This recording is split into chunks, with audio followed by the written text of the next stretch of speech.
各位乡亲，大家好，欢迎收看《看世事讲台语》，我是雅文。这台中的逢甲大学啊，讲吼，即马下早要上第一节课进前啊，拢会派人伫这个学校的大门口在看，看这学生囡仔是毋是有穿这衬拖，还是这拖鞋来学校。那看到有人安尼穿啊，就会甲因考卷，啊考卷本啊改就会来记点，啊有的人爱过去上课哦。啊学校意思就是讲吼，这学生囡仔来学校啊，爱穿好真正较笔杂，穿好较端庄一个。啊，毋过有的学生囡仔来认为讲吼，学校安尼啊，真正是关心这样。这边的查某囡仔穿的是拖鞋，迄边行过来查甫穿的嘛是拖鞋。伫校门口徛一个5分钟，就有7、8位学生穿的拢是拖鞋来上课。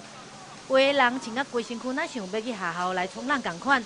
毋过实际上，伊可是要入去教室内底考试。伊知影学校禁止穿拖鞋的规定，但是都是禁袂条想要穿。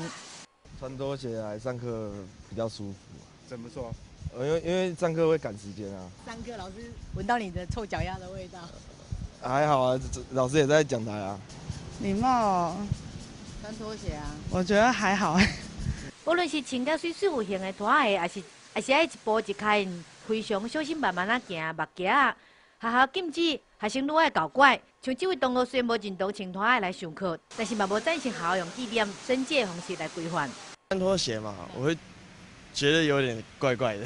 我是觉得有点可以再放宽一点啊，因为有时候学生会比较想要穿拖鞋，可能是因为天气太热或者是怎么样。入来校园就禁止穿拖鞋。逢甲大学的校方强调讲，这是品格教育的一部分。学生穿拖鞋许教官定着的记点3届，就必须要上国民礼仪课。